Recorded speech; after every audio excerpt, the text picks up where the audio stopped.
Hey, this is Anney. And Samantha. And welcome to Stuff I Never Told You, a production of iHeartRadio.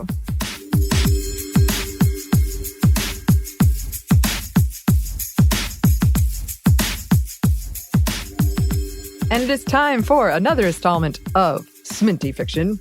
Bum bum. I knew you'd come through with the jingle of some kind. I got it. It's like my variation of SVU, a little more upbeat. Okay. So that's both kind of appropriate, kind of not, because this is not an upbeat story at all. But so this is a once-a-month segment where we read some fiction. Christina does some magic. She does lots of magics. Yeah, because she is a magician, a wizard. A wizard. But yes, do not worry. It is, if it's not your thing, it's only once a month. And if this story in particular is not your thing, that's cool too, because this is our first continuing story. Ooh. This is a multi-chaptered podcast extravaganza event. This one is a continuation of what we read on our last segment of SMNTY fiction, which was the prologue of my story that I wrote in 2010 called Terminus, or the Depopulation Event. The series is called Terminus. This particular one is called the Depopulation Event. Oh, gotcha. Yeah. Yes. It is part of 3, and maybe we'll get to all 3. That'll be quite the adventure. Mm-hmm. And yes, I did write this in 2010-ish, and I haven't edited it much since then. So we're going to go through this together. And as discussed in the last one, this is like a heavy content warning, okay? Because it is about a virus. It is a dystopian world. It is about a government trying to control people's bodies, particularly women's bodies. And this chapter in particular deals with issues of hunger and internalized ableism. So it's heavy, and especially given what's going on right now, this is like the worst timing perhaps to release this. So I understand. I will say this chapter is a, quote, lighter chapter. There's a lot of quotey fingers right now. There are the heavy quotey fingers. As I said in the prologue one, I've described this as like The Last of Us meets The Road meets Handmaid's Tale. So it's lighter. Ooh. Is, in perspective. It's all relative, but it is lighter, I would say. And you get to hear my barely there attempt to do a child's voice. So that might give you some joy. I don't know. That's fun. It might be. Also, this one is a bit longer. It's sort of a setting the stage chapter. So I think we'll just dive right in.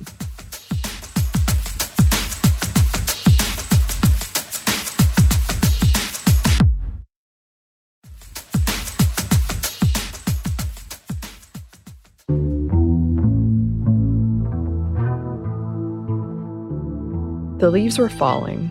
Bright oranges, vibrant yellows, warm reds, drifting, swirling, crackling. Little parasailers caught in a cool, fluttery breeze. So many had detached from aging cypresses and battered maples on either side of the road that it gave the impression of a colorful rain. White, fluffy clouds dotted a vivid blue sky. The sun shone, radiant, unchanged, unaware of the chaos on the planet it stained. Across from it hung a full moon, the craters on its face clearly visible, the clarity and brightness of its silver light giving the illusion of 2 suns mirroring each other. A tiny smile tugged at Tilda's lips as she savored the feel of the sun warming her cheeks and the breeze fluttering through her hair. It comforted her that simple beauty such as this still existed, that her child wasn't growing up in a wasteland devoid of all that made life something wondrous to behold and experience as opposed to something to survive because of basic instinct. The seasons marched on. There was something humbling about that, both a comfort and a bitter frustration. The slight chill in the air made her heart beat a little faster, worry like acid in her stomach. This was once her favorite time of year, but since she'd been on the run, she'd grown to fear it. She'd have to find somewhere warm for her and Madison to stay, and if luck was with them, warmer clothes. And better shoes, she added to herself with mounting concern. The soles of her current ones were so worn, every crunching step of gravel caused dull spikes of pain to travel up through the calluses lining her feet. "Bird," a voice chirped in her ear, tiny hand flinging out to point at the winged creature. She winced at the volume so close in proximity to her ear, but the grimace transformed quickly into a grin. She squinted up at the soaring bird, its long shadow passing over them as it glided above. I think it's a hawk. Hawk? Madison repeated inquisitively. Tilda nodded, and he said his new word several times, testing different inflections, tasting it, feeling it on his tongue. Tilda hoisted him up a bit on her back, where he was riding piggyback, skinny arms wrapped around her neck. She could feel him leaning to the left, tracking the hawk's movement. The wind buffeted, leaves rushing past them, whipping at Tilda's hair. Madison huddled against her back, shielding himself. It was mid-afternoon. They were heading west on one of the smaller highways and had been for several weeks.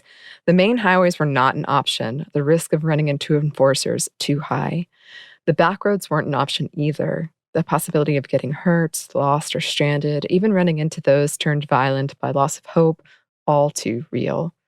Sticking to the smaller highways, once avoided because of lower speed limits and higher number of stoplights, was the safest option. They very rarely ran into others these days. Sometimes she could convince herself they were the only two people left in the world. Sometimes the silence of it was deafening. In the beginning, there had been several close calls. Tilda had had no direction, no idea, really. She was 16 when she escaped the state-run hospital in Atlanta. How was she, a teenager with no experience surviving in the wild and staying under the radar, supposed to care for a baby while in hiding? Supposed to keep him quiet when the enforcers were near? At first, she'd been too afraid to take any kind of risk, sneaking into abandoned convenience stores for food and drink, a bath after a fashion, sleeping in ditches and empty cars. But necessity and worry for her child had driven her into more populated areas. She hadn't made it far from Atlanta, Huntsville, Alabama, when she had her first encounter with enforcers. Desperate with both the need for advice and a balm for her aching heart, Tilda resolved to find a way to contact her parents. She knew this to be a risky undertaking. She dismissed it as such for as long as she could, but something like a barely contained panic overpowered her rationality. Only government officials had working cell phones, and most landlines were out of service, but Tilda, while exploring a large abandoned house near the city center of Huntsville, had found a functioning landline. Fingers trembling, she had carefully dialed the number to her parents' home, dragging each digit to the forefront of her mind. Balancing her baby in one arm, she held the handset against her ear, straining to hear the connection being made. Seconds passed, and she'd almost given up, but then a click sounded, a staticky connection established. Her heart sped up with each ring, galloping by the time the answering machine sounded. Her eyes had stung at her mother's genteel voice, quiet and refined. Slowly, she lowered the phone back to its cradle, a lump in her throat preventing her from forming any sound. A part of her, the part that believed everything would be okay, believed her mother would sense it had been her daughter, would know what her child had wanted to tell her. All the things left unsaid bubbled like acid in the back of her brain, keeping her from sleep that night despite the small, comfy bed she had chosen. She'd been too intimidated to sleep in the big one. Madison wrapped in a blanket, peaceful in her arms. She kept telling herself to enjoy sleeping in a bed with blankets, but thoughts of who lived in this house, who had once slept in this bed, invaded her mind. Shadows of the past roaming the rooms and halls like ghosts, twisting and turning and leading back to the conversation with her mother that she had never had and would never have. On this night, in this house that should have been a luxury, she longed for a blanket and pillows in the backseat of a car, more scared here than on the night she'd spent outside in the ditches. She kept expecting someone to show up, demanding that she leave. When Tilda's eyes finally started to droop, she heard the creak of a door swinging open. The shot of adrenaline that surged through her veins almost jolted her upright, but the baby slumbering in her arms kept her still. Slowly, she disentangled herself from the sheets, shifting the child carefully as she swung her legs over the side. Low voices sounded from the foyer as she eased the window open and climbed out of it, landing on dewy grass like a cat. Balancing Madison in one arm, she reached up and slid the frame back in place, shaking hands slipping. She ducked as a beam of light spilled out of the window she had just shut, a whine of fear escaping her lips. Tilda had stumbled away, knees wobbling, bent almost in half in fear of being seen. Glancing back, she saw the sleek black outline of the enforcer's vehicle. She flattened herself against the plastic slabs meant to resemble wood of the house catty-cornered to the one she'd just vacated, only for her heart to skip a beat when she saw another enforcer car parked in the driveway of this house as well. Madison whimpered quietly in her ear. Her grip had tightened. She edged along the side of the house, crouching as she passed windows. Once clear of that house, she had darted over to the next, and the next, all the while convinced the enforcers were right behind her, closing in. But she had escaped, and never tried to call home again. It had been a long night of jumping at every sound, every flash of light, stealing alongside the road, shivering and clutching her bundle to her, so angry at herself, bargaining with the God she no longer believed in, her heart thumping painfully in her chest. Pictures had unfolded in her mind's eye of what they'd do to her and to Madison if they were caught. And at the darkest part of the night, hands numb, a small part of her wondered if maybe it would be a good thing. They probably could do a much better job raising a child than she. Certainly they could provide for him better than she could on their run. Healthier food, warmer clothes, a nice place to sleep, stability. Once he got older, how would she teach him? He'd have no friends save her to talk to. How long could she keep this up? Was she doing what was best for her son? But they'd made it out of Huntsville. Her exhausted legs like noodles as the sun rose over the horizon, fiery rusted hues painting the asphalt and leaves. She'd kept walking, almost on autopilot, until they had crossed into Tennessee and her legs could carry her no more. How unintelligent and young and naive she'd been. The doubt she had had then still plagued her now, but the decision was made, and she loved Madison too much to imagine life without him, selfish or not. The thought of him, his fingers twisting nervously as was his habit, staring up with his wide eyes at cold enforcers who didn't love him, who would be curt with him, not understand his needs like she did, it made her stomach clench painfully. Are hawks nice birds? Madison's question pulled her out of her thoughts. She glanced up, searching the skies. The hawk still soared overhead. They aren't mean birds, Tilda answered. The hawk flew over the road in front of them, a vanguard. What do they eat? A small smile twisted at Tilda's lips. Let's see, she began mock thoughtfully. Snakes, rabbits, maybe squirrels. I know there was something else. What was it? Was it mice? Madison piped up just as Tilda knew he would. Could be, Tilda said, a playful grin blossoming on her face. It was, Madison squealed. He eats mice.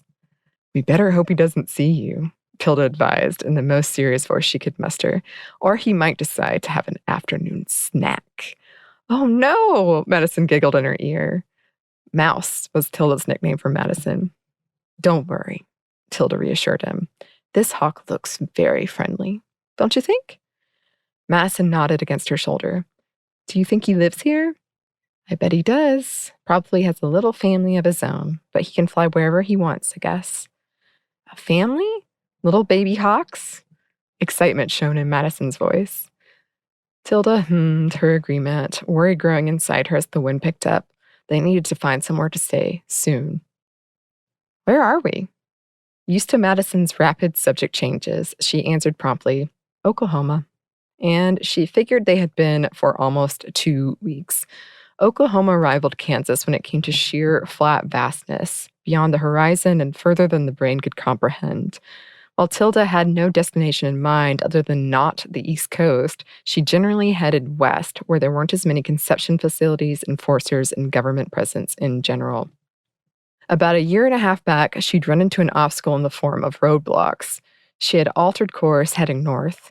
A vague memory of her parents praising Canada's handling of the HSV-5 crisis put the idea in her head that maybe if she went far north, passing to what used to be known as Canada, she would be safe. It was a long shot, she knew. Borders dissolving and all that. Arms messages broadcasted across the world. But she didn't have anything else. as long as she could avoid Chicago. So she had taken a steady northwestern path, but soon began to realize how dangerous the cold would become during the winter the further north she strayed. The colder months were difficult enough as it was. She got as far as Missouri before she changed course, heading back south. It had been a dream anyway. There was nowhere safe for her and her son anymore. Oklahoma. Madison pronounced each syllable carefully, waiting for her approval. Yep, Oklahoma. At least that's what the signs say. Are we going to stop soon? Madison prodded, then his voice lowered. I'm kind of hungry. His admission held a hint of shame, and Tilda once again felt a cavernous inadequacy that she couldn't provide for him, that he would feel his hunger was something he should keep hidden. The relationship between them, in Tilda's view, was more of an older sister and younger brother than mother and son. She felt too young to be a mother of a 7-year-old child. She didn't know what she was doing, or how to be a mother, or even what it really meant. Her own mother was a fine example, one she did her best to emulate, but she didn't have the resources or that quiet confidence her mother had. She didn't know what to say like her mother did. Tilda felt she was missing something crucial. Simply put, she didn't feel like a mother. More like a copy, a fake, masquerading. And Madison was too young to know the difference. Didn't know any better. As soon as we see a place, Tilda said, the lack of buildings or any type of civilization a weight in her stomach. And then, in an attempt to ensure he didn't feel like he had to keep his needs a secret, I'm hungry too, Mouse. There was silence for a moment, only wind and the rustle of leaves. Tilda knew it wouldn't last long. Or at least, she hoped it wouldn't. Madison was a chatty child, something Tilda encouraged. She didn't want his speech to be impeded due to lack of practice. Her mother had spoken about developmental learning problems in children who weren't exposed to speech and didn't get to practice it themselves. So eager was Madison to learn, it hadn't been difficult to teach him to speak. He regularly called out the names of things he saw as they walked, enthusiastically, wanting to put words to what he'd seen only in books on the occasions when they had stopped for a few weeks in a town where Tilda made it a priority to locate textbooks for Madison. She got him to read her stories and practice his writing, helped him work through math, taught him history. He was extremely intelligent, she thought. And though she imagined most parents believed that about her children, Madison picked up information and concepts so readily that he made it look easy. Interspersed as these sessions were, Tilda implemented a system of teaching him 10 new words a day, going over multiplication tables out loud, getting him to tell her a story, anything she could do to engage him and keep him learning. Once he'd got a handle on words and could string together basic phrases, she came up with a game, one of many they would come up with during their long treks, where he would point out the wildlife and plants around them, naming them or learning the name from her. It was a game he loved, excitedly calling out words for everything he saw, halting mid-sentence, wanting more information on whatever he had labeled. A game he still played. When Madison kept his silence for a long period of time, it usually indicated a problem. You can put me down now. Tilda hesitated, a tiny falter in her steps. You sure? Mm-hmm, he nodded. All right. She knelt down and let him slide off her back, then turned to straighten his worn navy blue coat. He held out his hand as she stood, and Tilda grasped it, the tiniest grimace flashing across her features at the coolness of his skin. Together they started forward. Tilda could just make out a sign up ahead and tried not to get too hopeful. Her back throbbed a bit and her feet ached, but there was nothing for it. Either they'd find a place before nightfall, or not. She wanted a place they could stay for a while, find some new clothes, better food, and new books for Madison. How come the leaves change colors? Tilda watched the leaves swirl in front of them, furrowing her brow as she dredged the depths of her brain for the answer. You remember what we learned about plants turning sunlight into chlorophyll? At Madison's affirmative nod, Tilda continued, hoping she was recalling correctly. The days get shorter in the fall, so there's less light to make chlorophyll for the trees. Madison listened to her explanation, face open and hazel eyes wide. Tilda swallowed. Chlorophyll is what makes the leaves green. The less they get, the more the other colors in the leaf show up. So those colors were there all along. To some extent, I think there's another chemical process that enhances it, makes it stronger. She added at Madison's confused look. The other colors. We'll have to look it up next time we see a school or a library. The leaves always come back. How come trees don't die in the winter? They stored up some water and food during the summer, and they don't need as much because they don't have any leaves. How come the leaves stay the same color on some trees? You're thinking of evergreens. They have needles instead of leaves. The needles fall, but they grow right back, and they stay green. Why? Tilda smiled down at him. That's just how they are. I think they adapted to low nutrition levels or something like that. Madison looked away for a moment, nibbling his lip. He returned his gaze to her, face solemn. How long did that take for them to adapt? Long time, Tilda responded. How long? Madison persisted, jiggling her hand with his own. I don't know. Millions of years, maybe? She inwardly cursed her old school and its woefully inadequate, in retrospect, coverage on plants. Oh, Madison murmured, a frown marring his face. What is it? Tilda scratched at one of the sores on her face. The wind was drying them out, giving her skin a stretched feeling. Madison pulled his hand away, wringing his fingers together. She reached out and grasped them, stilling his movement, a sure signal of his anxiety. I was just thinking maybe we'll adapt to low levels of nutrition. The word was pulled out, and she nodded at his correct pronunciation, repeating it back to him to help cement the word into that ever-growing dictionary inside his brain. So we wouldn't need to eat as much. She felt a pang in her heart at the question and the innocent way he asked it. Not in our lifetime, Mouse. She rifled through the carrier bag at her hip, fishing out a package of granola.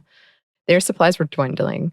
Ripping the package open with her teeth, she handed it to Madison, who half-heartedly protested before accepting the small snack, munching on it quietly. The sun lowered slowly as evening drew closer. They would need to find somewhere soon. The night would be too cold to keep moving. When Madison finished his granola, Tilda traded him the plastic wrapper for a water bottle that was cool thanks to the temperature. He sipped at it slowly before handing it back to her. He learned the importance of conservation at an early age.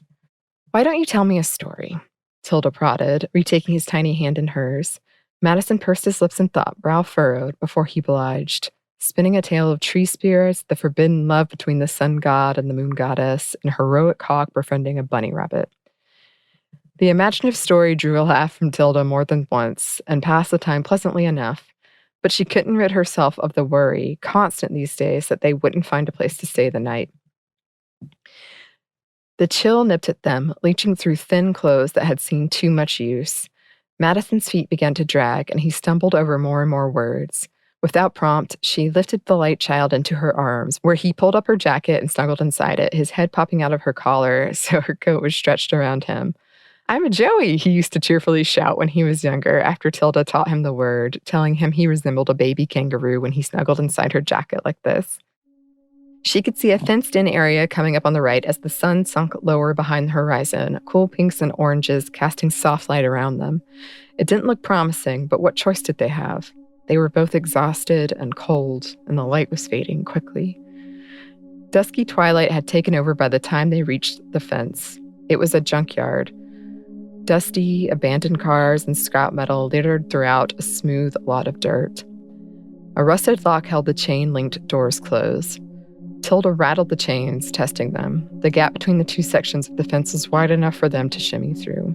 She lowered Madison to the ground, strangely cold without the warmth of his body next to hers.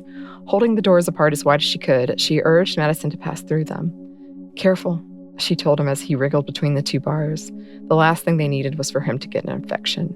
Maybe not the last thing, but it would be a devastating, potentially fatal blow for them. Tilda pushed her way in after, the gates clanging shut behind her. The fit had been relatively easy. Lack of food had left them both skinny. Instinctively, she held her hand out, and Madison immediately took it. A cursory glance around showed a small shack to their left.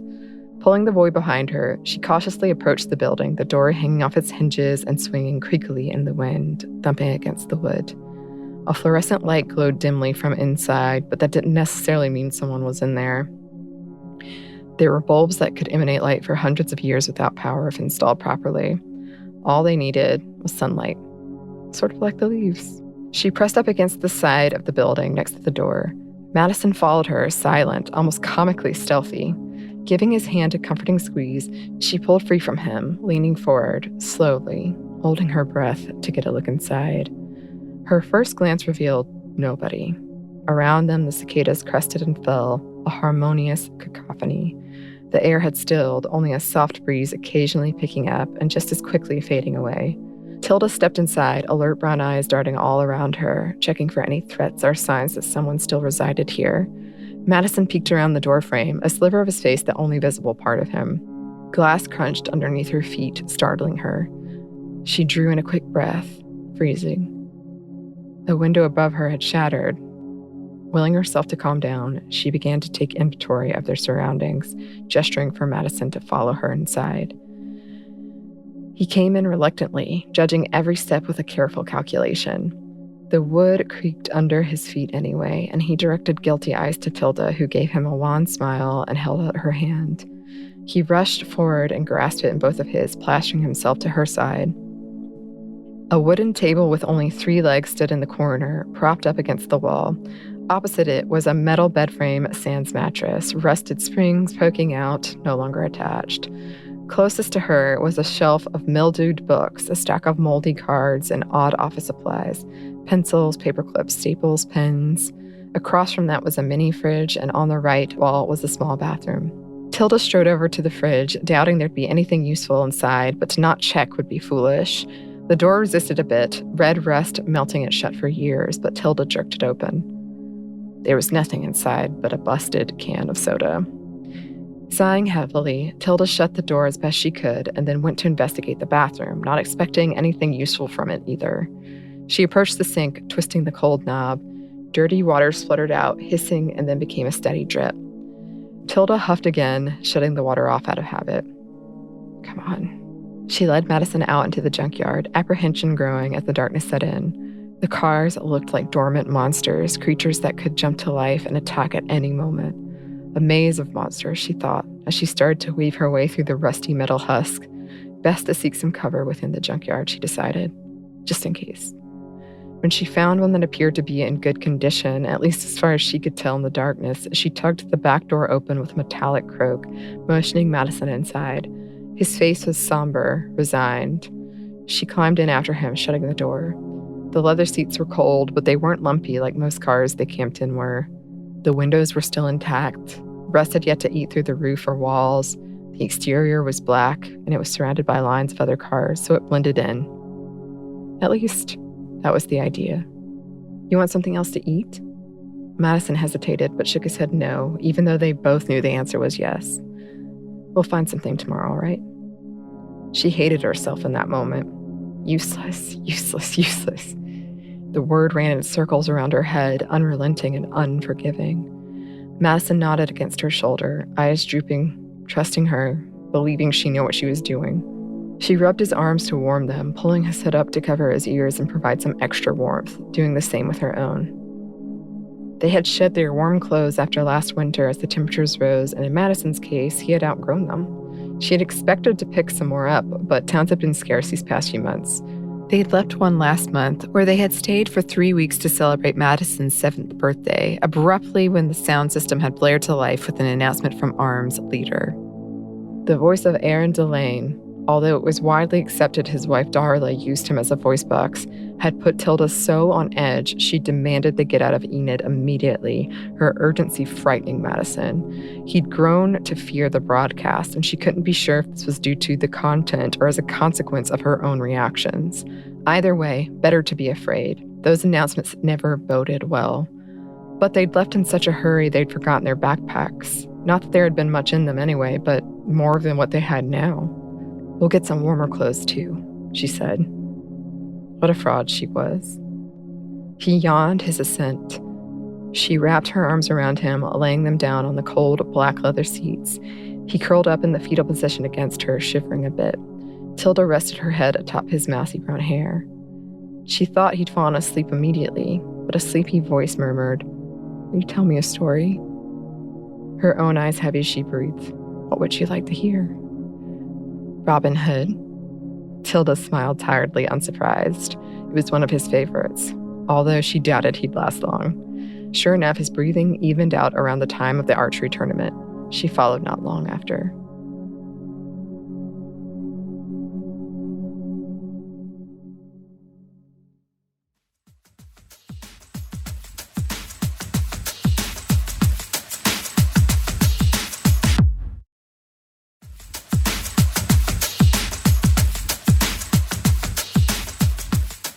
And that brings us to the end of this chapter 1 of our multi-chaptered event. I hope you stuck with it. I hope you enjoyed it. I was reading over this, and when I read it, it did bring back a lot of memories. And that I've always wondered why this story came to mind for me. This chapter was big about like feeling like a failure as a mother, which again, I wrote this in 2010.